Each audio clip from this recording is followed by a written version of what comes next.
وہ آدھے گھنٹے سے بیٹھک میں بیٹھا مجھے اپنے ساتھ چلنے کے لیے منا رہا تھا، لیکن میرا دل جانے کے لیے راضی نہیں ہو رہا تھا۔ اس نے مجھے کم پیسے بتائے تھے اور کام کے بارے میں بھی نہیں بتایا تھا۔ اچانک ہی اس نے مجھے کہا کہ اگر تم ہمارے ساتھ کام کرو گی تو تمہیں روز کا 5,000 دیں گے۔ یہ سن کر میرا دل مچلنے لگا، کیونکہ پہلے ہی گھر میں کھانے کے لالے پڑے ہوئے تھے۔ میرے تین بچے تھے اور تینوں کی پرورش آسان نہیں تھی۔ لوگوں کے گھروں میں بھی سارا دن کام نہیں کر سکتی تھی، کیونکہ اس دوران بچوں کا بھی خیال رکھنا ہوتا تھا۔ رشتہ داروں کے نام پر صرف ایک پھپھی ہی بچی تھیں، جو بہت بیمار رہتی تھیں۔ اسی وجہ سے اب مجھے اس کی یہ پیشکش معقول لگنے لگی۔ اس خواجہ سرا کو میں پہلی بار نہیں دیکھ رہی تھی، بلکہ یہ اس وقت بھی ہماری گلی میں آیا کرتا تھا جب میرا شوہر زندہ ہوتا تھا۔ اب یہ کافی عرصے کے بعد آیا تھا۔ مجھے یوں لگ رہا تھا جیسے اللہ تعالیٰ نے اسے میرے لیے مسیحا بنا کر بھیجا ہے، لیکن میں نہیں جانتی کہ یہ میرے لیے کتنی بڑی آزمائش بننے جا رہا ہے۔ وہ اس وقت بہت ہی عجیب و غریب نظروں سے مجھے دیکھ رہا تھا۔ مجھے بہت خوف محسوس ہو رہا تھا، مگر پیسوں کے لالچ پر میں خوف کو حاوی نہیں ہونے دے رہی تھی۔ میں جانتی تھی کہ اگر یہ کام بھی میرے ہاتھ سے نکل گیا تو دوبارہ کبھی بھی ایسا کام نہیں مل پائے گا جس کے ذریعے میں اتنے زیادہ پیسے کما سکوں۔ جیسے جیسے میرے بچے بڑے ہو رہے تھے ویسے ویسے ان کے اخراجات بھی زیادہ ہو رہے تھے۔ اکثر تو ان کا دودھ پورا کرنے کے چکر میں خود ہی بھوکی رہ جاتی تھی۔ کئی دن میرے بھوک میں ہی گزر جاتے تھے، لیکن چونکہ میں ماں تھی اور ماں کے لیے اپنے بچوں کی خوشی سے زیادہ کچھ اہم نہیں ہوتا، اسی وجہ سے میں بھی صبر کے گھونٹ پی جاتی۔ میری دوست اکثر مجھے کہتی تھی کہ تم میرے ساتھ چل کر کام کیوں نہیں کرتی؟ اب تو ویسے بھی تمہارا شوہر زندہ نہیں ہے اور تمہیں کوئی روکنے ٹوکنے والا بھی نہیں ہے، اور تمہارے سسرال والوں نے تو ویسے بھی تمہیں گھر سے نکال دیا ہے۔ اس کی بات سن کر میں گھبرا جاتی اور اسے کہتی کہ کچھ بھی ہو جائے میں کبھی بھی عزت کا سودا نہیں کروں گی۔ میرے لیے سب سے اہم چیز میری عزت ہی ہے۔ دراصل میری دوست غلط کام میں ملوث تھی۔ وہ یہ کام بہت پہلے سے کر رہی تھی۔ اس نے مجھے بھی پہلے اس کی پیشکش کی تھی، مگر میں نے اسے سختی سے انکار کر دیا تھا۔ تو بتاؤ بی بی، کیا تم میرے ساتھ چلنے کے لیے تیار ہو؟ اب کے بار اس خواجہ سرا نے انتہائی سخت لہجے میں مجھ سے پوچھا۔ اس کے لہجے کی تپش کو میں نے بخوبی محسوس کیا تھا۔ یوں لگ رہا تھا جیسے وہ مجھے اپنی خوشی سے لینے کے لیے نہ آیا ہو، بلکہ زبردستی بھیجا گیا ہو۔ میں نے جلدی سے ہاں میں سر ہلایا تو وہ انتہائی بدتمیزی کا مظاہرہ کرنے لگا اور کہنے لگا، تو پھر انتظار کس کا کر رہی ہو؟ جلدی سے اٹھو اور میرے ساتھ چلو۔ میرے پاس اتنا وقت نہیں ہے کہ میں گھنٹوں بیٹھ کر تمہارا انتظار کرتا رہوں۔ پچھلے آدھے گھنٹے سے تمہیں سمجھا رہا ہوں اور اب جا کر تمہاری عقل میں میری بات آئی ہے۔ اس کی بات سن کر میں نے ایک گہری سانس لی اور سوچا کہ تھوڑی دیر پہلے تک تو یہ میری منتیں کر رہا تھا، اور اب جب میں مان گئی ہوں تو کیسے بدتمیزی کا مظاہرہ کرنے لگا ہے۔ میں نے اسے کچھ بھی نہیں کہا اور خاموشی سے اندر چادر لینے کے لیے چلی گئی۔ اس دن میں نے اپنی دوست کو اپنے گھر بلا لیا تھا اور اسے کہا تھا کہ میں ایک ضروری کام سے جا رہی ہوں، تھوڑی ہی دیر کے بعد واپس آ جاؤں گی، تم میرے بچوں کا خیال رکھنا۔ اس نے مجھے تسلی دی اور کہا کہ تمہیں فکر مند ہونے کی ضرورت نہیں ہے۔ اپنے بچوں کو اس کے حوالے کر کے میں گھر سے نکل آئی۔ میرا دل بہت زیادہ گھبرا رہا تھا۔ مجھے شدت سے کچھ غلط ہونے کا احساس ہو رہا تھا۔ نہ جانے کیوں مجھے لگ رہا تھا کہ میں خود کو ایک بہت بڑی مشکل میں پھنسانے جا رہی ہوں۔ تھوڑے ہی فاصلے پر جا کر وہ خواجہ سرا ایک کالے رنگ کی گاڑی میں بیٹھ گیا۔ وہ ایک بہت ہی مہنگی گاڑی تھی جسے دیکھ کر میری آنکھیں کھلی کی کھلی رہ گئیں۔ میں نے بے ساختہ خواجہ سرا کے چہرے کی طرف دیکھا جو اب مسکراتے ہوئے پراسرار انداز میں مجھے دیکھ رہا تھا۔ وہ مجھے کہنے لگا کہ فکر مت کرو، تھوڑے ہی عرصے بعد تمہارے پاس بھی اسی طرح کی گاڑی ہوگی۔ تمہیں یہ گاڑی لینے میں کتنا وقت لگ گیا ہے؟ بے ساختہ میرے منہ سے نکلا۔ میری بات سن کر وہ اونچی اونچی آواز میں ہنسنے لگا اور کہنے لگا، یہ تو اب انسان پر ہے کہ انسان کتنی زیادہ محنت کرتا ہے۔ کیا وہ کام بہت مشقت والا ہے؟ میں نے اس سے پوچھا۔ میری بات سن کر وہ بولا، تمہاری سوچ سے بھی زیادہ مشقت ہے اس میں۔ اب یکدم ہی اس کی آنکھوں کا رنگ تبدیل ہو گیا تھا۔ مجھے خوفزدہ دیکھ کر وہ مجھے تسلی دینے لگا اور کہنے لگا، تمہیں ڈرنے کی ضرورت نہیں ہے، تم بس خاموشی سے بیٹھی رہو اور فضول بھی مت سوچو۔ مجھے یقین ہے کہ وہ سب دیکھ کر تمہیں بہت خوشی محسوس ہوگی۔ میں نے ایک گہری سانس لی اور سیٹ کے ساتھ ٹیک لگا کر بیٹھ گئی۔ یہ علاقہ میں پہلی بار دیکھ رہی تھی۔ یہ علاقہ مجھے بہت ہی برا لگ رہا تھا۔ یہاں پر عجیب و غریب قسم کے لوگ تھے۔ عورتوں کو دیکھ کر یوں لگ رہا تھا جیسے ان میں حیا نام کی کوئی چیز ہی نہ ہو۔ مجھے ایسی عورتوں سے بہت خوف محسوس ہوتا تھا جن میں حیا باقی نہیں رہتی تھی، کیونکہ ایسی ہی عورتیں ہوتی تھیں جنہیں کسی بھی چیز کا خوف نہیں رہتا تھا، نہ تو انہیں اپنی عزت کا خوف ہوتا تھا اور نہ ہی اپنے والدین کی عزت کا۔ اب جب میں یہاں پر اتنی زیادہ عورتیں اس طرح کی دیکھ رہی تھی تو میرا دل ہول رہا تھا۔ میں نے اس سے پوچھا کہ تم مجھے کہاں پر لے کر جا رہے ہو؟ وہ مسکرانے لگا اور مجھے تسلی دیتے ہوئے کہنے لگا کہ تمہیں پہلے بھی سمجھایا تھا کہ ڈرنے کی ضرورت نہیں ہے، بس خاموشی سے بیٹھی رہو اور وہاں پر پہنچنے کا انتظار کرو۔ لیکن اب مجھ سے مزید خاموش نہیں رہا جا رہا تھا۔ میرے ذہن میں ہزاروں طرح کے سوالات مچل رہے تھے، کیونکہ اس وقت میں جس علاقے میں داخل ہو رہی تھی وہ بالکل بھی ٹھیک علاقہ نہیں تھا۔ اس علاقے کے بارے میں بہت سی افواہیں سن رکھی تھیں۔ میری ساس بھی اکثر مجھے تانا دیتی تھی اور کہتی تھیں کہ نہ جانے کیوں مجھے لگتا ہے کہ تم بھی اسی علاقے سے آئی ہو، مجھے تمہاری چال چلن اسی علاقے کی عورتوں جیسے لگتے ہیں۔ تب مجھے صرف اس علاقے کا نام پتہ تھا، میں وہاں پر کبھی بھی نہیں گئی تھی۔ آج جب میرا یہاں سے گزر ہو رہا تھا تو مجھے اچھی طرح سے اندازہ ہو رہا تھا کہ یہ علاقہ کس قدر گھٹیا ہے، مگر مجھے اس بات پر بھی حیرانگی ہو رہی تھی کہ میری ساس کو اس علاقے کے بارے میں کیسے پتہ تھا۔ اگر وہ خود کو اتنی پاک صاف اور نیک مانتی تھی تو کم از کم اسے اس علاقے کے بارے میں معلوم نہیں ہونا چاہیے تھا۔ خیر، میں خاموشی سے بیٹھی رہی اور وہاں پہنچنے کا انتظار کرتی رہی۔ اچانک ہی گاڑی ایک جھٹکے سے رکی۔ ایک سجی سوری عورت تیزی سے بھاگتی ہوئی میرے پاس آئی اور مجھے کہنے لگی، بی بی جی تم اس کے ساتھ نہ جاؤ، میرے ساتھ چلو، میں تمہیں بہت اچھا کام دوں گی۔ اس کی بات سن کر میں پریشان ہو گئی اور شش و پنج میں مبتلا ہو گئی۔ میں نے ایک نظر اس خواجہ سرا کی طرف دیکھا جو انتہائی غصے سے اس عورت کی طرف دیکھ رہا تھا۔ خواجہ سرا نے اسے وہاں سے جانے کی دھمکی دی۔ چونکہ وہ گاڑی ایک چھوٹی سی گلی میں داخل کر چکا تھا، اس لیے یو ٹرن مڑنے کا کوئی راستہ نہیں تھا، یا تو وہ گاڑی آگے جا سکتی تھی یا پھر سیدھی پیچھے۔ مگر اب چونکہ وہ عورت گاڑی کے سامنے جا کر کھڑی ہو گئی تھی، اس لیے گاڑی آگے بڑھانا مشکل تھا، جبکہ گاڑی سے پیچھے کچھ بچے کھیل رہے تھے۔ خواجہ سرا نے اسے دھمکی دی اور کہا کہ ابھی اور اسی وقت یہاں سے نکلو ورنہ سرکار کو تمہاری شکایت لگا دوں گا۔ خواجہ سرا کی بات سن کر وہ یکدم ہی خوفزدہ ہو گئی اور کہنے لگی، ارے تم تو غصہ ہو گئے ہو، میرا مقصد تمہیں غصہ دلانا ہرگز نہیں تھا۔ میں نے تو اس پیاری سی لڑکی کو دیکھا تو میں خود پر کنٹرول نہیں رکھ پائی، سوچا کہ اسے بہت اچھا کام دوں گی۔ خواجہ سرا نے اس کو کہا کہ اپنا منہ بند کرو اور یہاں سے دفع ہو جاؤ۔ تھوڑی ہی دیر بعد وہ عورت منہ بنا کر وہاں سے چلی گئی۔ اس کے جانے کے بعد میں خواجہ سرا کی طرف متوجہ ہو گئی اور اس سے پوچھنے لگی کہ یہ سب کیا کچھ ہو رہا ہے، تم مجھے کس علاقے میں لے آئے ہو اور یہ مجھے کس طرح کے کام کے بارے میں کہہ رہی تھی۔ خواجہ سرا نے غصے سے مجھے دیکھا اور کہا کہ میں یہ تیسری بار تمہیں کہہ رہا ہوں کہ خاموشی سے بیٹھو اور مجھ سے اس طرح کا سوال مت کرو، مجھے بہتر لگا تو میں خود ہی تمہیں سب کچھ بتا دوں گا۔ فی الحال جہاں پر لے کر جا رہا ہوں وہاں کی طرف توجہ دو، باقی لوگوں کی باتوں کی طرف دھیان مت دو اور نہ ہی یہاں کی عورتوں کی طرف دھیان دو۔ اس نے یہ بات بہت ہی سخت لہجے میں کہی تھی، اس کے بولنے کا انداز تبدیل ہو گیا تھا۔ میرا دل تیزی سے دھڑکنے لگا، میرا بس نہیں چل رہا تھا کہ میں گاڑی سے اتر کر واپس بھاگ جاؤں، مگر اب میں بے بس ہو چکی تھی۔ میں جانتی تھی کہ میں نے بھاگنے کی کوشش کی تو شاید میرے ساتھ یہ خواجہ سرا بہت برا سلوک کرے گا۔ اب نہ جانے کیوں اس کی باتوں سے اور اس کے بولنے کے انداز سے لگ رہا تھا کہ جیسے وہ خواجہ سرا نہیں بلکہ ایک نارمل انسان ہو اور خواجہ سرا بننے کی ایکٹنگ کر رہا ہو۔ یہ بات میں بہت پہلے ہی نوٹ کر چکی تھی، جب وہ پہلی بار میرے گھر کے دروازے کے سامنے آیا تھا اور مجھ سے آٹا مانگ رہا تھا، تو میں نے دیکھا تھا کہ اس کی بہت سی حرکتیں اور بہت سی عادتیں نارمل مردوں جیسی تھیں۔ یوں لگ رہا تھا جیسے وہ مجبوری کے تحت خواجہ سرا بنا ہو۔ جب میں نے اپنے شوہر سے اس بارے میں بات کی تو میرا شوہر میرا مذاق بنانے لگا۔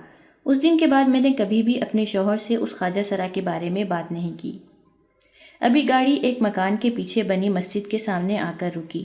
جیسے ہی میں مسجد کے اندر داخل ہوئی میں نے دیکھا کہ وہاں پر بہت سارے بچے قرآن پاک کی تلاوت کر رہے تھے۔ ان کو تلاوت کرتا دیکھ کر میرے دل کو تھوڑا سا سکون ملا، مجھے تھوڑا سا تسلی ہوئی کہ میں ایک اچھی جگہ پر آ گئی ہوں۔ لیکن میں نہیں جانتی تھی کہ یہ سب صرف اور صرف نظروں کا دھوکہ ہے۔ میں وہیں ایک بچے کے پاس ہی بیٹھ گئی اور اس سے ادھر ادھر کی باتیں کرنے لگی۔ وہ بچہ میری سوچ سے بھی زیادہ معصوم تھا، نہ جانے کیوں اسے دیکھ کر میں خود پر قابو نہیں رکھ پائی تھی اور اس کے پاس چلی گئی تھی۔ خواجہ سرا تھوڑے ہی فاصلے پر کھڑا مجھے دیکھ رہا تھا۔ قریب ہی ایک آدمی کھڑا تھا جو کہ ان بچوں کو قرآن پاک پڑھا رہا تھا۔ یقیناً وہ حافظ تھا۔ اس نے خواجہ سرا کو بہت ہی عجیب انداز میں کہا کہ تم اس معصوم سی لڑکی کے ساتھ کیا وہی سب کرنے والے ہو؟ حافظ کی بات سن کر میری ساری حسیں بیدار ہو گئیں۔ میں نے بے ساختہ پلٹ کر اس خواجہ سرا کی طرف دیکھا جو اس وقت بھی میری طرف ہی دیکھ رہا تھا۔ اس کی آنکھوں میں ایک عجیب سی چمک تھی، جبکہ اس کے چہرے پر ایک پراسرار سی مسکراہٹ پھیلی ہوئی تھی۔ اس نے چند لمحے مجھے اسی طرح سے گھورا اور پھر حافظ کے بارے میں متوجہ ہو کر کہنے لگا، میں اس سب کے بارے میں تمہیں بتانے کا ہرگز بھی پابند نہیں ہوں۔ خیر تھوڑی ہی دیر بعد تمہیں خود ہی ساری حقیقت کے بارے میں پتہ چل جائے گا۔ بہتر یہی ہے کہ ان بچوں کو قرآن پاک پڑھاؤ اور ان کی اچھی تربیت کرو۔ وہ شخص یکدم ہی خاموش ہو گیا۔ وہ بچہ اب خوفزدہ نظروں سے میری طرف دیکھ رہا تھا۔ اس کے چہرے پر یکدم ہی خوف کے تاثرات نمودار ہو گئے تھے۔ میں نے اس سے پوچھا کہ تمہیں کیا ہوا ہے؟ میری بات سن کر اس نے تیزی سے نفی میں سر ہلایا اور اپنی گردن جھکا دی۔ مجھے شدت سے کچھ غلط ہونے کا احساس ہونے لگا۔ تھوڑی ہی دیر بعد میں اٹھی اور خواجہ سرا کے ساتھ اوپر والی منزل کی طرف جانے لگی، لیکن جیسے ہی میں اس کمرے کے اندر داخل ہوئی، سامنے کا منظر دیکھا تھا اور مجھے لگا کہ میرے قدموں کے نیچے سے زمین نکل گئی ہو۔ نیچے بچوں کو قرآن پڑھاتا دیکھ کر مجھے تھوڑی سی تسلی ہو گئی تھی۔ مجھے لگ رہا تھا کہ شاید یہ بہت ہی اچھی جگہ ہے اور میرے حصے میں کوئی اچھا کام آئے گا، لیکن میں سوچ بھی نہیں سکتی تھی کہ مجھ پر یہ حقیقت واضح ہو جائے گی کہ میری شادی تقریباً 18 سال کی عمر میں ہو گئی تھی۔ چونکہ میری ماں مجھے پسند نہیں کرتی تھی، اس لیے وہ چاہتی تھی کہ جلد از جلد مجھ سے جان چھڑوا لے۔ دوسری طرف ابا بھی مکمل طور پر اماں کے قابو میں آ گیا تھا۔ اسی وجہ سے وہ بھی یہی چاہتا تھا کہ میری ذمہ داری سے کسی نہ کسی طریقے سے اس کی ہمیشہ کے لیے جان چھوٹ جائے، اور وہ اس لیے میرا کسی کے ساتھ بھی رشتہ کرنے کے لیے تیار ہو گیا تھا۔ لیکن میری خوش قسمتی یہ کہ کوئی بھی مجھ سے شادی کرنے کے لیے تیار نہیں تھا۔ سب سے بڑی وجہ یہ تھی کہ اماں نے مجھے بد کردار مشہور کروا دیا تھا۔ اگر میرے گھر میں کوئی رشتہ لے کر بھی آتا تو محلے کی عورتیں اس کو میرے کردار کے بارے میں بتانے لگتیں، جس کی وجہ سے وہ عورتیں گھر میں داخل ہونے سے پہلے ہی لوٹ جاتی تھیں۔ میں شکر ہی ادا کر رہی تھی کیونکہ میرے گھر آنے والی جتنی بھی عورتیں تھیں وہ میرے لیے 3 بچوں کے باپ کا رشتہ لا رہی تھیں، جبکہ میری عمر صرف اور صرف 18 سال تھی۔ اس طرح کا ظلم میں اپنی جان پر برداشت نہیں کر سکتی تھی۔ اسی وجہ سے میں بھی اللہ پاک کا شکر ادا کر رہی تھی۔ مجھے یقین تھا کہ میں نے اپنی ساری زندگی پاکیزگی میں گزاری، میری قسمت میں ضرور کوئی نہ کوئی بہتر لکھا ہوگا، اور اسی بات پر یقین رکھتے ہوئے میں اپنی زندگی کے ہمسفر کا انتظار کر رہی تھی۔ دن تیزی سے گزرتے جا رہے تھے۔ یہ دن مہینوں میں اور پھر مہینے سال میں تبدیل ہو گئے۔ اب میں 20 سال کی ہو گئی تھی، لیکن ابھی تک میری کہیں بھی شادی نہیں ہو پائی تھی۔ ایک دن اماں میرے پاس آئی اور مجھے تانے دیتے ہوئے کہنے لگی کہ تیری وجہ سے میری باقی بچیوں کی بھی شادی میں مسئلہ کھڑا ہو جائے گا۔ اماں کی بات سن کر میں اماں کے ہی انداز میں مسکرانے لگی اور انہیں کہا کہ یہ سب کچھ آپ کا ہی بویا ہوا ہے۔ آپ نے ہی مجھے سب کے سامنے بد کردار مشہور کروا دیا ہے، جبکہ آپ نے یہ بھی نہیں سوچا کہ اس گھر میں آپ کی 2 بیٹیاں اور بھی ہیں۔ بلا شبہ میں آپ کی سوتیلی بیٹی تھی، لیکن رہتی تو آپ کے ساتھ ہی تھی نا۔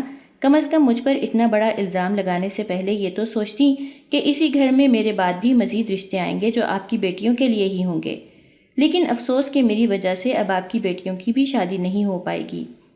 میری بات سن کر اماں نے اپنا سر دونوں ہاتھوں میں گرا دیا۔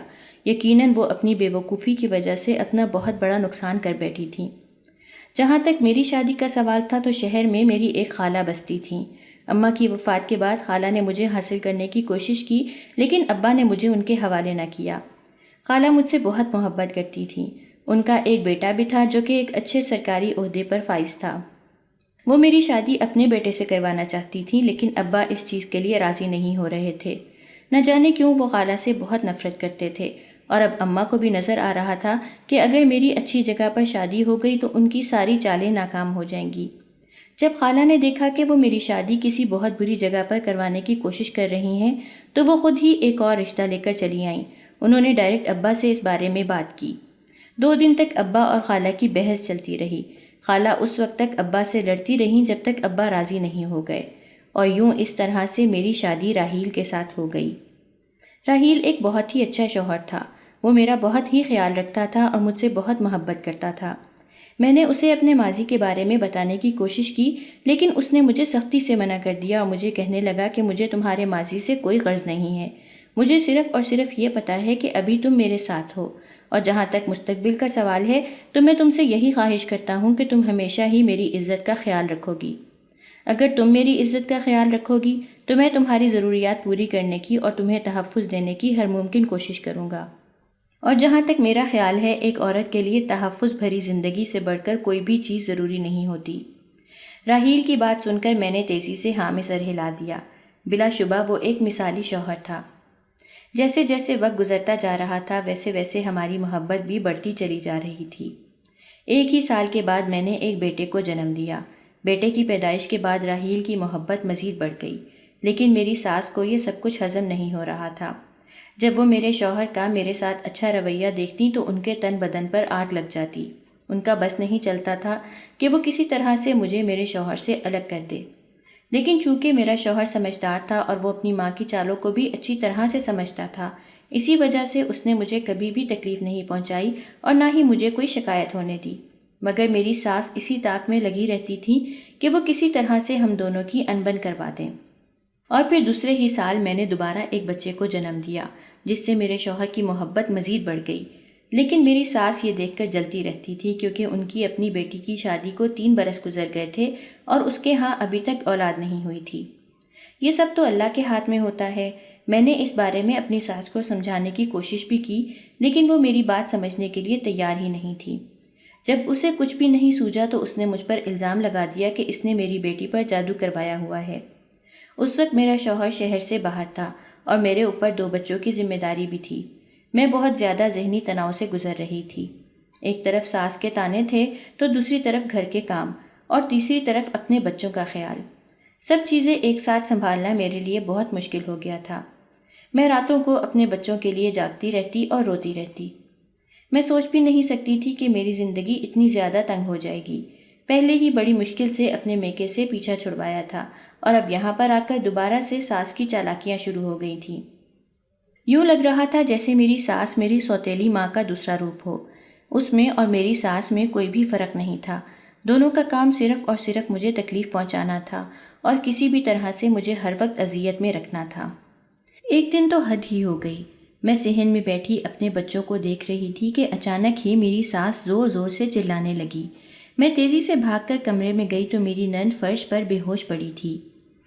اسے بے ہوش دیکھ کر میں پریشان ہو گئی۔ میں نے اپنی ساس سے پوچھا کہ اسے کیا ہوا ہے۔ میری بات سن کر ساس نے جواب دیے بغیر ہی میرے چہرے پر ایک زوردار تھپڑ مار دیا۔ میں اس چیز کے لیے بالکل بھی تیار نہیں تھی۔ میں نے بے یقینی سے ساس کے چہرے کی طرف دیکھا، لیکن وہاں پر غصے کے تاثرات تھے۔ اس نے مجھے بالوں سے پکڑا اور کھینچتے ہوئے کہنے لگی، مجھے پتا ہے کہ تم نے میری بیٹی کی چائے میں کوئی دوا ملائی تھی جس کی وجہ سے اس کی طبیعت خراب ہو گئی ہے۔ میں تمہیں ہرگز بھی معاف نہیں کروں گی۔ اب تم دیکھو کہ میں تمہارے ساتھ کیا کرتی ہوں۔ یہ کہہ کر وہ مجھے اونچی اونچی آواز میں گالیاں دینے لگی۔ تھوڑی ہی دیر بعد سارے محلے والے وہاں پر جمع ہو گئے، لیکن یوں لگ رہا تھا جیسے میری ساس کو اپنی عزت کی کوئی پرواہ ہی نہ ہو اور اس کا مقصد صرف اور صرف مجھے رسوا کرنا ہو۔ میری ساس سارے محلے والوں کو بتانے لگیں کہ اس عورت سے دور رہنا، یہ عورت بہت بڑی جادوگرنی ہے۔ اس عورت نے میری بیٹی پر جادو کر دیا ہے جس کی وجہ سے میری بیٹی کی اولاد نہیں ہو رہی، اور ابھی بھی اس عورت نے میری بیٹی کو جان سے مارنے کی کوشش کی ہے۔ میری ساس کی باتیں سن کر تمام محلے والوں کے منہ کھل گئے اور تمام لوگ میرے بارے میں باتیں بنانے لگے۔ آج سے پہلے مجھے اس قدر شرمندگی کا احساس کبھی بھی نہیں ہوا تھا۔ میں دعا کر رہی تھی کہ زمین پھٹے اور میں اس میں سما جاؤں۔ عورتوں کی باتیں مجھے بہت تکلیف پہنچا رہی تھیں۔ وہ ایک دوسرے کے کان میں سرگوشیاں کر رہی تھیں، لیکن ان کی سرگوشیوں کی آواز اس قدر بلند ضرور تھی کہ مجھ تک آسانی سے پہنچ رہی تھی۔ اچانک ہی ایک عورت آگے بڑھی۔ اس سے پہلے کہ وہ مجھے کسی بھی قسم کا نقصان پہنچاتی، نہ جانے وہاں پر کہاں سے راحیل آ گیا اور انتہائی غصے سے پوچھنے لگا کہ یہاں پر کیا ہو رہا ہے، تم سب لوگ یہاں پر کیوں جمع ہو؟ میں نے دیکھا کہ میری ساس کے چہرے پر خوف کے تاثرات نمودار ہو گئے تھے۔ یقیناً وہ اپنے بیٹے کی آمد کی امید ہرگز بھی نہیں کر رہی تھی۔ خیر توقع تو مجھے بھی نہیں تھی۔ راحیل کی بات سن کر وہی عورت بولی کہ ہم سے نہیں، اپنی ماں سے پوچھو جس نے ہم سب کو یہاں پر جمع کیا ہے اور تمہاری بیوی کے کرتوتوں کے بارے میں بتایا ہے۔ ہمیں بھی پتہ چل گیا ہے کہ تم نے ایک بہت بڑی جادوگرنی سے شادی کی ہے۔ بیٹا اگر میری بات مانو تو ابھی بھی وقت ہے، ابھی بھی اس عورت سے چھٹکارا۔ اس سے پہلے کہ وہ مزید کچھ کہتی راحیل بول پڑا، کہ آپ کا شوہر بھی تو آپ پر سالوں سے ظلم کرتا آ رہا ہے، آپ کیوں نہیں اس سے چھٹکارا حاصل کرتی؟ ارے دیکھو دیکھو کیسے زبان چلتی ہے اس کی۔ عورت یہ کہتی ہوئی وہاں سے چلی گئی، جبکہ راحیل نے باقی لوگوں کو بھی وہاں سے نکال دیا۔ تھوڑی ہی دیر بعد وہ میری طرف متوجہ ہوا اور مجھ سے کہنے لگا کہ تم ٹھیک تو ہو؟ اس کے پوچھنے کی دیر تھی میں پھوٹ پھوٹ کر رونے لگی اور اسے کہنے لگی کہ میں جادوگرنی نہیں ہوں، میں نے تمہاری بہن پر کسی بھی قسم کا جادو نہیں کیا۔ راحیل نے مجھے تسلی دی اور کہا کہ مجھے تم پر خود سے بھی زیادہ یقین ہے، تمہیں اپنی صفائی پیش کرنے کی ضرورت نہیں ہے۔ اس کے بعد وہ اپنی ماں کی طرف متوجہ ہوا اور ان کو دو ٹوک انداز میں کہا کہ امی، میں آپ کو آخری بار سمجھا رہا ہوں، اگر اب آپ نے دوبارہ میری بیوی پر الزام لگانے کی یا اسے تنگ کرنے کی کوشش کی تو میں اسے ہمیشہ ہمیشہ کے لیے اپنے ساتھ لے کر چلا جاؤں گا اور دوبارہ پلٹ کر کبھی بھی نہیں دیکھوں گا، کیونکہ میں اس گھر میں نہیں رہ سکتا جس گھر میں میری بیوی کی کوئی عزت نہ ہو۔ اس کے بعد اس نے میرا ہاتھ پکڑا اور مجھ سے پوچھا کہ میری بہن کی کیا خبر ہے۔ میں نے اسے بتایا کہ وہ دائیں والے کمرے میں بے ہوش پڑی ہے۔ وہ میرا ہاتھ پکڑ کر مجھے وہاں پر لے گیا اور انتہائی غصے میں اپنی بہن کو مخاطب کرتے ہوئے کہنے لگا، چلو اب جلدی سے یہ ڈرامہ ختم کرو اور اٹھ کر بیٹھ جاؤ، ورنہ مجھ سے برا کوئی بھی نہیں ہوگا۔ اس کی یہ کہنے کی دیر تھی کہ اس کی بہن جلدی سے اٹھ بیٹھی، وہ بھی خوف سے کانپ رہی تھی۔ اب مجھے پتا چلا تھا کہ وہ دونوں ماں بیٹیاں یہ سارے ڈرامے صرف اور صرف مجھے زج کرنے کے لیے کر رہی تھیں تاکہ میں یہاں سے بھاگ جاؤں، مگر میں یہاں سے کبھی بھی نہیں جا سکتی تھی کیونکہ میرا اس دنیا میں اب ان لوگوں کے علاوہ کوئی بھی نہیں تھا۔ اماں ابا تو عرصہ پہلے ہی وہ گھر بیچ کر نہ جانے کہاں پر چلے گئے تھے۔ مجھے تو ان کے نئے گھر کے بارے میں بھی معلوم نہیں تھا جو میں ان کے گھر چلی جاتی۔ دراصل اماں نے مجھے اتنا مشہور کروا دیا تھا کہ میری وجہ سے ان کی باقی بیٹیوں کے بھی رشتے نہیں ہو رہے تھے، جس کی وجہ سے وہ بہت پریشان ہو گئی تھیں کیونکہ ان کی دوسری بیٹیاں بھی اب جوان ہو گئی تھیں اور ان کی شادی کا وقت آ گیا تھا۔ اس لیے اماں نے بہتر یہی سمجھا کہ وہ جگہ بیچ کر کسی ایسی جگہ پر چلی جائیں جہاں پر انہیں کوئی بھی نہ جانتا ہو، اور پھر وہ ایک رات خاموشی سے وہاں سے چلے گئے۔ اس بارے میں بھی مجھے محلے کے لوگوں سے ہی معلوم ہوا تھا، کیونکہ ایک دن میں اپنے والدین کو بہت یاد کر رہی تھی اور ان سے ملنے کے لیے گھر گئی تو دیکھا کہ اس گھر میں تو کوئی اور ہی لوگ رہ رہے تھے۔ یہ دیکھ کر مجھے بہت حیرت ہوئی اور لگا کہ شاید میں کسی غلط گھر میں آ گئی ہوں، مگر اچھی طرح سے جائزہ لینے کے بعد مجھے پتا چلا کہ گھر تو وہی ہے لیکن لوگ تبدیل ہو گئے ہیں، اور جو میرے اپنے تھے وہ مجھے ہمیشہ ہمیشہ کے لیے چھوڑ کر چلے گئے ہیں۔ میں وہیں دروازے کے سامنے بیٹھ گئی اور پھوٹ پھوٹ کر رونے لگی۔ بلا شبہ گھر والوں کو تو مجھ سے محبت نہیں تھی، لیکن مجھے اپنا میکا ختم ہونے کا بہت دکھ تھا۔ میرے شوہر نے مجھے تسلی دی اور کہا کہ جب تک میں تمہارے ساتھ ہوں تمہیں ہرگز بھی فکر کرنے کی ضرورت نہیں ہے، میں تمہیں زندگی کے کسی بھی موڑ پر اکیلا نہیں چھوڑوں گا۔ چلو اب جلدی سے اٹھو اور گھر چلتے ہیں، یہاں پر بیٹھنے کا کوئی فائدہ نہیں ہے، لوگ باتیں ہی بنائیں گے۔ میں خاموشی سے اٹھی اور اپنے شوہر کے ساتھ گھر آ گئی۔ کچھ دنوں کے بعد دوبارہ سے میرا شوہر ایک ضروری کام سے کہیں پر چلا گیا۔ جب بھی وہ کہیں پر جاتا تھا مجھے کچھ بھی نہیں بتاتا تھا، اور واپس لوٹ کر بھی وہ مجھے اپنے کام کی نوعیت کے بارے میں نہیں بتاتا تھا۔ مجھے آج تک یہ سمجھ نہیں لگ سکی تھی کہ وہ کون سا کام کر رہا ہے۔ جب میں اس سے پوچھتی تو وہ مجھے کہتا کہ فکر مت کرو، میں کسی بھی قسم کا غیر قانونی کام نہیں کر رہا، جب وقت آئے گا تو تمہیں اس بارے میں بتا دوں گا، ابھی مجھے بتانے کی اجازت نہیں ہے۔ اس کی بات سن کر میں ہمیشہ کی طرح خاموش ہو جاتی تھی۔ میں نے کبھی بھی اس سے ضد نہیں کی تھی کیونکہ میں جانتی تھی کہ میرا شوہر کبھی بھی کوئی غلط کام نہیں کر سکتا، اسی وجہ سے میں مطمئن تھی۔ دوسری طرف میری ساس کی چالاکیاں بھی بڑھتی چلی جا رہی تھیں۔ اب نہ صرف وہ مجھے ذہنی تکلیف دیتی تھیں بلکہ اس کے ساتھ ساتھ جسمانی تکلیف بھی دیتی تھیں۔ وہ سارا دن مجھے کام میں لگائے رکھتی تھیں، ایک لمحے کے لیے بھی آرام کرتی تو ان کی باتیں شروع ہو جاتی۔ مجھے ان کی باتوں سے اب بہت نفرت ہو گئی تھی، اس لیے میں چاہتی تھی کہ وہ خاموش رہا کریں۔ جہاں تک میرے بچوں کی تربیت کا خیال تھا تو وہ خود ہی کر رہی تھیں، وہی میرے بچوں کا خیال رکھتی تھیں، انہیں کپڑے پہنانا، انہیں نہلانا، یہ سارے کام میری ساس نے سنبھالے ہوئے تھے۔ میری نند بھی اس معاملے میں میری نند بھی ساس کا ساتھ دیتی تھی۔ بلا شبہ وہ میرے بچوں سے بہت محبت کرتی تھی، مگر اس کے باوجود بھی مجھے بہت ڈر لگتا تھا کیونکہ میں جانتی تھی کہ محبت کو جلن میں تبدیل ہونے میں زیادہ عرصہ نہیں لگتا۔ شادی کے 3 سال گزر گئے اور 3 سالوں میں میرے 3 بچے پیدا ہوئے۔ اب وہ مجھے مشکوک نظروں سے بھی دیکھنے لگی تھی، لیکن مجھے اس سب سے کوئی فرق نہیں پڑتا تھا۔ وقت تیزی سے گزرتا چلا جا رہا تھا اور پھر میری زندگی میں وہ دن آیا جس دن کے بارے میں نے کبھی سوچا بھی نہیں تھا۔ اچانک ہی میرے شوہر کا انتقال ہو گیا۔ اس کا بہت بری طرح سے ایکسیڈنٹ ہوا تھا۔ جس کی وجہ سے اس کی گاڑی کھائی میں گر گئی تھی۔ اس کی لاش بھی برآمد نہیں ہو سکی تھی۔ یہ خبر میرے لیے بہت بڑی تھی۔ چند دن تو میں نے صدمے میں ہی گزارے، لیکن جب میں صدمے سے باہر نکلی تو مجھے پتہ چلا کہ اصل مشکل تو اب آ کر شروع ہو گئی۔ اب میری ساس نے مجھ پر بد کرداری کا الزام لگا دیا تھا اور پورے محلے میں مجھے بد کردار مشہور کر دیا تھا۔ اور پھر اچانک ہی ایک دن میرے گھر میں میری پھپھو آ گئیں۔ مجھے ان کی آمد کی بالکل بھی امید نہیں تھی اور یوں میں ان کے ساتھ چلی گئی۔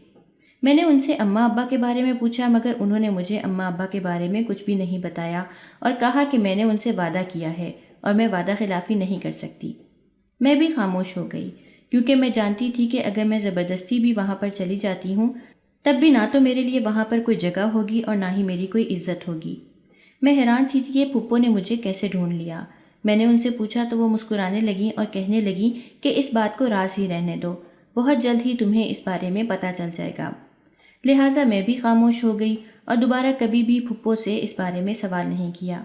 مگر پھر آہستہ آہستہ گھر کے حالات بگڑنے لگے، کیونکہ پھپھو بوڑھی ہو گئی تھیں اور ان میں اتنی ہمت نہیں تھی کہ وہ لوگوں کے گھروں میں جا کر کام کر سکیں۔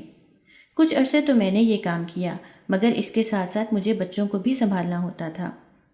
میں بے یقینی سے کمرے میں موجود افراد کو دیکھ رہی تھی، جن میں ایک میرا شوہر بھی تھا جو مسکراتی ہوئی نظروں سے مجھے دیکھ رہا تھا۔ تھوڑی ہی دیر بعد وہ میری طرف بڑھا اور مجھے گلے سے لگاتے ہوئے کہنے لگا، مشکل وقت ختم ہو گیا ہے۔ میں نے اسے ایک جھٹکے سے پیچھے کیا اور اس کے چہرے پر تھپڑ دے مارا۔ میں سوچ بھی نہیں سکتی تھی کہ وہ میرے ساتھ اس طرح کا مذاق کر سکتا ہے۔ سر آپ ٹھیک تو ہیں؟ میرے ساتھ جو خواجہ سرا کھڑا تھا وہ تیزی سے آگے بڑھا۔ اس سے پہلے کہ میں اس کی طرف بڑھتی اور اس کے بھی بال نوچنا شروع کر دیتی، میرے شوہر نے مجھے پکڑ لیا اور مجھے سمجھاتے ہوئے کہنے لگا کہ اس کی بھی کوئی بھی غلطی نہیں ہے۔ دراصل میں تمہیں بہت پہلے ہی اپنی جاب کے بارے میں بتانا چاہتا تھا، لیکن مجھے لگتا تھا کہ تم ڈر جاؤ گی اور مجھے اس کام سے منع کر دو گی۔ دراصل میں ایک سیکرٹ ایجنٹ تھا اور ایک بہت ضروری مشن پورا کر رہا تھا۔ اس مشن کے بارے میں ہمیں کسی کو بھی بتانے کی اجازت نہیں تھی، یہاں تک کہ اپنے خاندان کو بھی بتانے کی۔ اسی لیے میں نے اپنے خاندان کو اس مشن سے دور رکھا ہوا تھا، کیونکہ مجھے ڈر تھا کہ میری وجہ سے تم لوگ بھی مشکل میں ہی نہ پھنس جاؤ۔ کل ہی میرا مشن مکمل ہوا ہے اور آج ہی میں نے تمہیں ملنے کے لیے بلا لیا ہے۔ اس کی بات سن کر میں نے سکون کی ایک سانس لی۔ میں شکر ادا کر رہی تھی کہ میرا شوہر زندہ تھا۔ میرے لیے اس سے بڑھ کر خوشی کی بات اور کوئی بھی نہیں تھی۔ میں نے برا سا منہ بنایا اور انہیں کہا کہ تم لوگوں کو مجھے بلانے کے لیے ایک یہی جگہ ملی تھی۔